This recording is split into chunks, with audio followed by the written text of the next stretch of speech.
Dear student, अब इस video में मैं वर्किंग कैपिटल के अनुमान लगाने के बारे में आपको बता रही हूँ।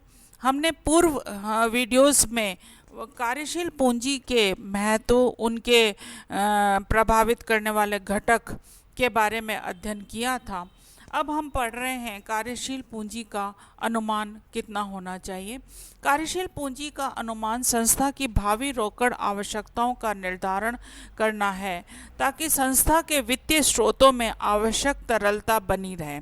किसी भी आगामी अवधि के लिए कार्यशील पूंजी की मात्रा का अनुमान लगाने के लिए निम्न विधियों का प्रयोग किया जाता है: विक्रय प्रतिशत विधि, प्रतिगमन विश्लेषण विधि, परिचालन चक्र विधि, शुद्ध चालू संपत्ति पूर्वानुमान विधि और प्रक्षेपी चिट्ठा विधि। इनके माध्यम से हम ये पता कर सकते हैं कि कितनी कार्यशील पूंजी की किसी भी व्यवसाय को आवश्यकता होगी। और इसके लिए सबसे पहले हमने लिया है विक्रय प्रतिशत विधि। जब अनेक वर्षों से बिक्री एवं कार्यशील पूंजी में संबंध स्थिर हो, तब इस संबंध को भविष्य के लिए कार्यशील पूंजी के निर्धारण हेतु आधार के रूप में प्रयोग किया जा सकता है। मतलब जब से कई वर्षों से बिक्री और कार्यशील पूंजी का संबंध स्थिर सा है, तब हम इसे प्रयोग कर सकते हैं। इसके लिए मैंने एक उदाहरण लिया है। Raman limited has achieved a turnover of ₹16 lakh for the accounting year 2005-06. It anticipated that the turnover of the company will reach ₹20 lakh for the year 2006-07. The balance sheet of the company as on 31st March 2006 is as follow. तो उसको 16 लाख तो मिल रहा है 5-6 में, और 6-7 के लिए वो अनुमान लगा रहा है कि 20 लाख उसका सेल्स हो जाएंगी। तो आपको बैलेंस शीट दे रखी है जिसमें लायबिलिटीज़ और assets, equity, share capital, reserve and surplus, secured loan, sundry creditor, provision for taxation, land and building, plant machinery, inventories, bill receivable, cash and bank इत्यादि के बारे में दे रखा है। अब आगे ये कहता है कि estimate the working capital requirement for the year 2006-07 adding 10% per annum for contingency। आपको 10% contingency को मानते हुए 2006-07 के लिए आपको वर्किंग कैपिटल की गणना करनी है। इसमें हमने पहले estimation of working capital requirement for 2006-07, तो मैंने आपको पहले भी बताया था कि हमारा वर्किंग कैपिटल का क्या फॉर्मूला है, current assets minus current liabilities. तो क्या पता चलेगा? नेट वर्किंग कैपिटल पता चलेगा। आप 5-6 की करंट एसेट्स की गणना करें। इन्वेंट्रीज कितनी है? 1,60,000 है। बिल रिसीवेबल 1,20,000 है और कैश एंड बैंक 20,000 है। तो देखिए 16 लाख आपकी सेल्स हो रही थी, तो वो कितनी है? 100% है। और उसमें आप यदि निकालते हैं 1,60,000 तो कितना हुआ? 10% ऑफ द सेल्स हुआ। 1,20,000 7.5% ऑफ द सेल्स, और 20,000 1.25 ऑफ द सेल्स हुआ।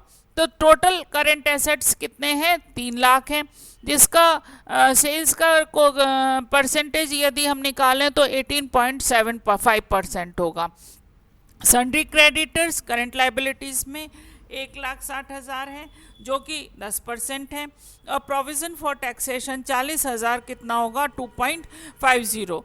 तो करंट एसेट्स थे 3 लाख, करंट लायबिलिटीज़ हैं 2 लाख, और नेट वर्किंग कैपिटल A-B कितना होगा? 1 लाख होगा। और इसी तरीके से हम एस्टिमेशन करते हैं 2006-07 के लिए। 6-7 में कह रहा है कि 20 लाख एंटिसिपेट कर रहा है कि अनुमान है कि हो जाएंगी सेल्स। तो 20 लाख का जो 10% होगा वो क्या होगा? इन्वेंट्रीज होंगी, तो वो कितनी हो गई? 2 लाख हो गई। और 7.5% 20 लाख का कितना हो जाएगा? 1,50,000। और 1.25% कितना हो जाएगा? 25,000। तो टोटल करंट एसेट्स हो जाएंगे 3,75,000।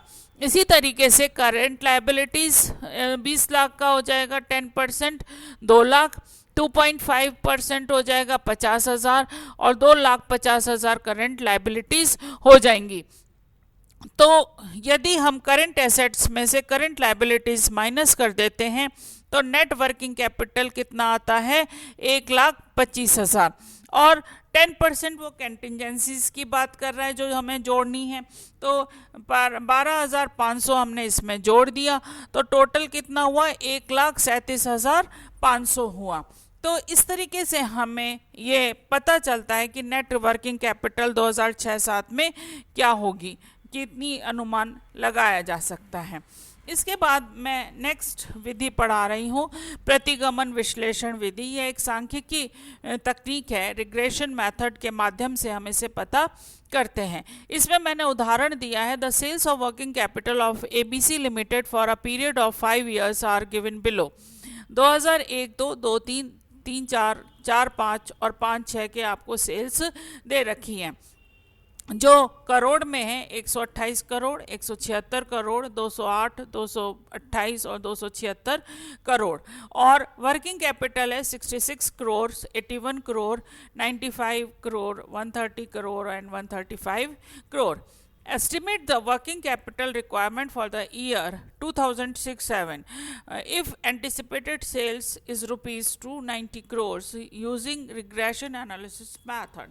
यदि आपको 2006-07 के लिए 290 करोड़ की सेल्स के बारे में अनुमान लगा रहे हैं तो इसके माध्यम से आपको रिग्रेशन मेथड के आधार पर वर्किंग कैपिटल की गणना करनी है। तो इसके लिए हमने सेल्स को x मान लिया, वर्किंग कैपिटल को y मान लिया। अब आप देखिए कि सिग्मा टोटल ईयर्स कितने हैं, n is equal to 5, sigma x कितना है 1016 और सिग्मा y कितना है 507। यदि आप जोड़ दें सबको, x को 5 साल के x को और वर्किंग कैपिटल को जोड़ दें तो ये आपको पता चल जाएगा। X y x 128 multiplied by 66 कितना आएगा, 8,448। इसी तरीके से हम 5 वर्ष का निकाल लेते हैं, सिग्मा वाई एक्स वाई कितना हो जाएगा, 1,09,364। और इसी तरीके से एक्स स्क्वायर है, ये x2 लग रहा है आपको, वैसे एक्स स्क्वायर है, ये कितना हो जाएगा 2,18,784। इसके लिए दो फॉर्मूले हमने इक्वेशन ली हैं, sigma Y is equal to N A plus B sigma X और sigma X Y is equal to A sigma X plus B sigma X square. इसमें हमने वैल्यूज़ रख दी, 507 is equal to 5a plus 1016b और 10,000 1,09,364 is equal to 1,016 plus 2,18,784 B. अब इसको यदि हम एक इक्वेशन को 1016 से मल्टीप्लाइड कर दें तो आता है 5,15,112 इजिकल टू 5080 ए और आता है 10,32,256 बी। और मल्टीप्लाइड इक्वेशन 2 को 5 से गुणा कर दें तो आता है 5,46,820 इजिकल टू 5080 प्लस 10,93920 बी। तो इसके माध्यम से हम आगे निकालेंगे। यदि हम 3 में से 4 को माइनस कर देते हैं तो आता है 31,708 इजिकल टू 61,664 बी और बी की वैल्यू आती है 0.5142। अब ए की वैल्यू निकालने के लिए बी की वैल्यू हम रखते हैं एक फर्स्ट इक्वेशन में, तो 507 is equal to 5a plus 1016 into 0.5142 और आती है ए की वैल्यू 3.086। अब हम y is equal to a plus b x में x की वैल्यू 290 करोड़ रख देते हैं क्योंकि पहले दे रखा है, तो हमें y वर्किंग कैपिटल पता चलती है 2006-07 की 146.03 करोड़। तो इस तरीके से रिग्रेशन मेथड के माध्यम से भी आप वर्किंग कैपिटल का अनुमान लगा सकते हैं। यहाँ पर y क्या है, वर्किंग कैपिटल है, ए सेल्स है,